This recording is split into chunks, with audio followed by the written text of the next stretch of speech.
मंदिर मस्जिद विवाद पर मोहन भागवत का बड़ा बयान, कहा मंदिर मस्जिद का मुद्दा उठाकर नेता बनने का प्रयास गलत। इंडिया गठबंधन का विजय चौक से संसद तक मार्च, निशिकांत दुबे ने राहुल गांधी के खिलाफ लोकसभा में दिया नोटिस। हरियाणा के पूर्व सीएम ओम प्रकाश चौटाला का निधन, 89 साल की उम्र में गुरुग्राम में ली अंतिम सांस।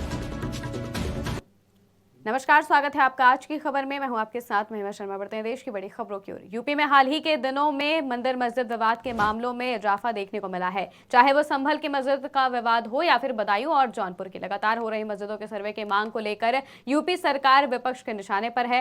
विपक्ष के एक नेता ने तंज कसते हुए ये भी कहा कि इस समय भारत खोदो योजना चल रही है। इसी बीच इन्हीं घटनाओं को लेकर आरएसएस प्रमुख मोहन भागवत ने बड़ा बयान दिया है। उन्होंने कहा कि देश में हमारी ही बातें सही, बाकी सब गलत, ये नहीं चलेगा।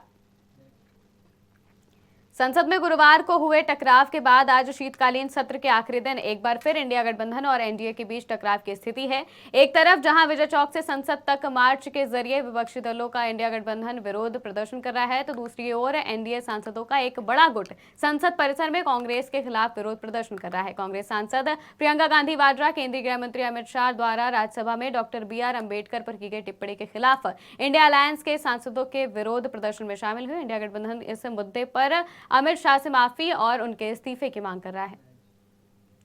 हरियाणा के पूर्व सीएम ओम प्रकाश चौटाला का निधन हो गया है। 89 साल की उम्र में उन्होंने गुरुग्राम के मेदांता अस्पताल में अंतिम सांस ली।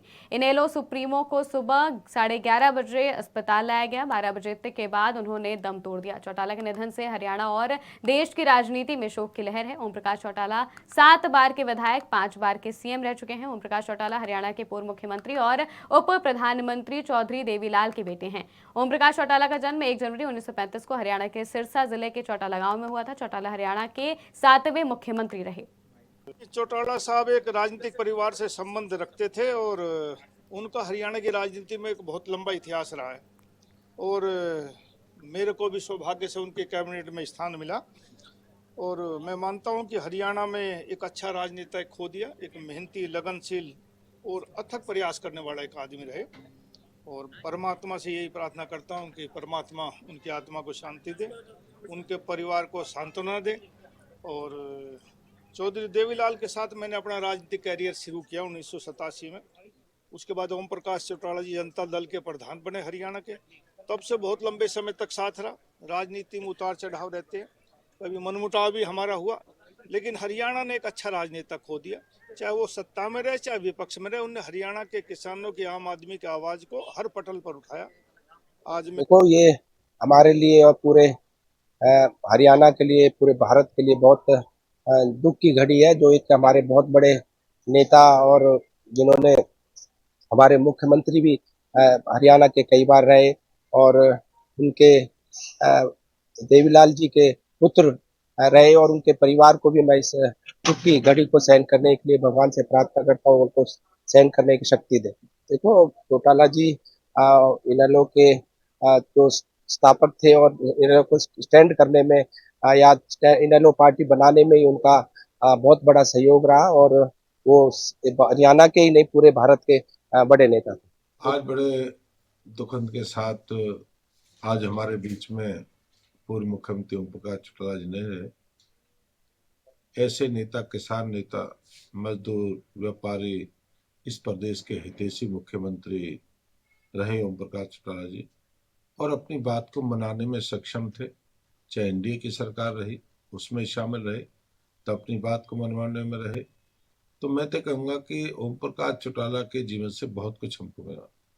कभी हारी बात नहीं करी और कभी कमजोरी की बात कभी उन्होंने लोगों के सामने नहीं रखी।